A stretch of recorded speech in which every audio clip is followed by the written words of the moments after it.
हमने last pharma की जो वीडियो थी उसमें हमने पढ़ा था डिटर्बोफ्यूरिन के बारे में, जो एक मसल रिलैक्सेंट था।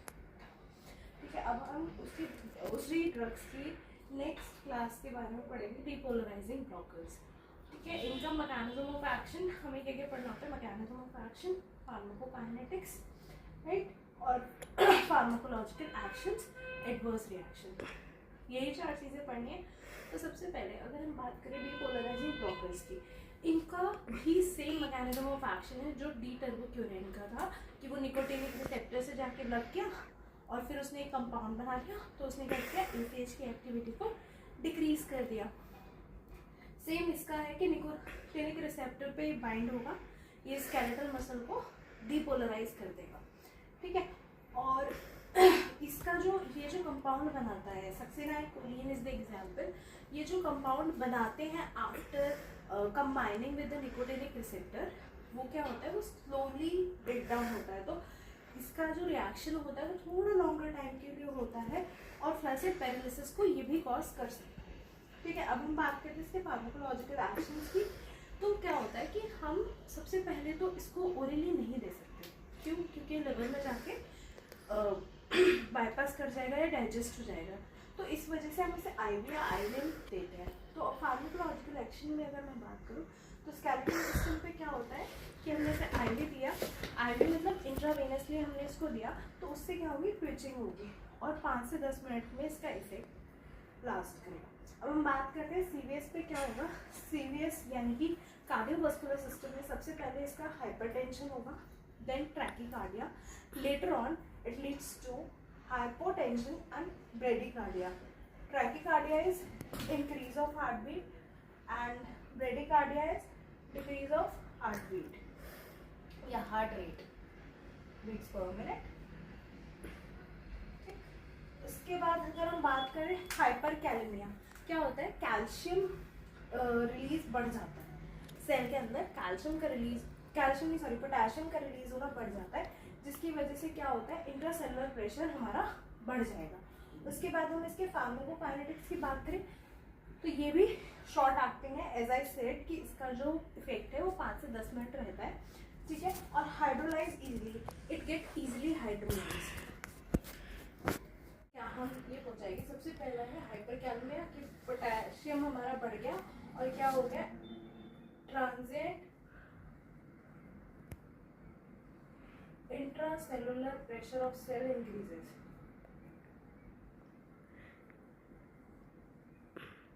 Pressure of cell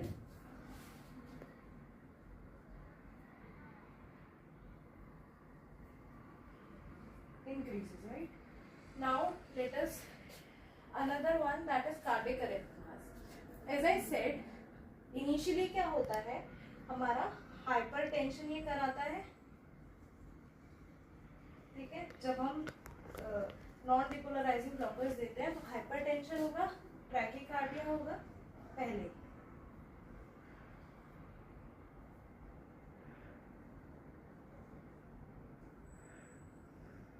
ठीक है, देन हाइपोटेंशन और ब्रेडिकार्डिया होगा। अब now why I said this here, because cardiac arrhythmias is a condition where the heartbeat, जो हमारी हार्ट की बीट है, it became irregular या it lost the rhythm। जो एक रिदम बना हुआ है वो लॉस हो जाएगा, यानी कि या तो कभी हार्ट बीट बहुत तेज हो जाएगी या बहुत देर हो जाएगी, या जो एक रिदम बना हुआ है वो लॉस कर जाएगा। ये मसल पेन कॉज करेगा। उसके बाद मैलिग्नेंट हाइपरथीमिया, ये क्या कंडीशन होती है, ये रेयर एक जेनेटिक कंडीशन है। ठीक है, जो ट्रिगर होती है सक्सिनाइलकोलिन से, ट्रिगर का मतलब बढ़ती है सक्सिनाइलकोलिन से।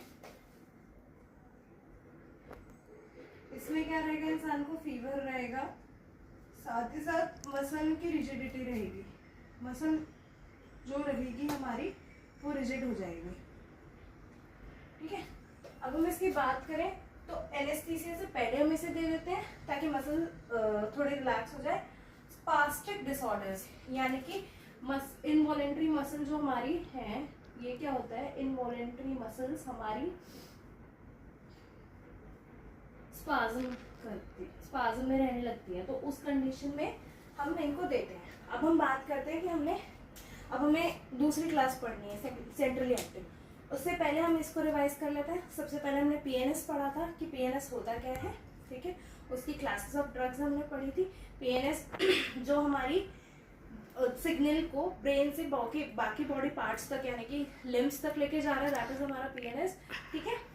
उसके बाद हमने क्या पढ़ा कि जो हमारी ड्रग्स की क्लासिफिकेशन थी, मसल रिलैक्सेंट्स वो ड्रग्स जो हमारी मसल टोन को रिड्यूस कर दे।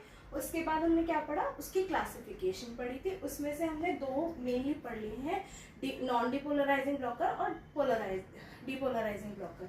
नॉन डिपोलराइजिंग ब्लॉकर में हमारा मेनली जो हमने पढ़ा डी टर्बोक्यूरिन, इसका मैकेनिज्म ऑफ एक्शन क्या था कि वो निकोटिनिक रिसेप्टर पे जाके लग गया मोटर एंड के, और उसने एक कंपाउंड बना लिया और ACH की एक्टिविटी को डिक्रीज कर दिया, जिससे हमारा फ्लैसिड पैरालिसिस हो गया था, ठीक है।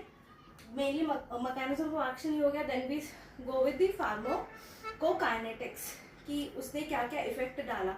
सबसे पहले उसने हिस्टामिन रिलीज किया, ठीक है, एड्रिनल गैंग्लिया को ब्लॉक किया था, जिसकी वजह से हमारा हाइपोटेंशन हो रहा था। फिर हमने सिंथेटिक डिपोलराइजिंग ब्लॉकर्स पे फोकस किया ताकि जो हमारा एडवर्स इफेक्ट था डी टर्बोक्यूरिन का, दैट इज हमारा हाइपोटेंशन वो कॉज कर रहा था, वो हम ओवरकम कर सके, ठीक है। उसके बाद हमने पढ़ा डिपोलराइजिंग ब्लॉकर्स। उसका मैकेनिज्म ऑफ एक्शन क्या था कि निकोटिनिक रिसेप्टर से वो भी जाके लग रहा था, ACH की एक्टिविटी को वो भी कम कर रहा था। लेकिन इसका क्योंकि जो कंपाउंड जो हमारा सक्सिनाइलकोलिन बना रहा है, दैट इज हमारा थोड़ा सा स्टेबल, तो क्या होता है कि वो जल्दी नहीं टूटता है तो ये भी शॉर्ट एक्टिंग, लेकिन डी टर्बोक्यूरिन से थोड़े ज़्यादा टाइम के लिए काम करते हैं, ठीक है। 5 से 10 मिनट का इसका टाइम रहता है। इसके बाद हमने इसकी फार्माकोकाइनेटिक्स पढ़ी कि ये स्लो एक्टिंग है और हाइड्रोलाइज हो जाता है बहुत इजीली, ठीक है। हम इसको IV देते हैं तो हमारे ये ट्विचिंग कॉज करेगा, सीवियस, ठीक है। ये था हमारा CNS पे इसका इफेक्ट कि हमने इसको IV दिया तो इसे ट्विचिंग कॉज की।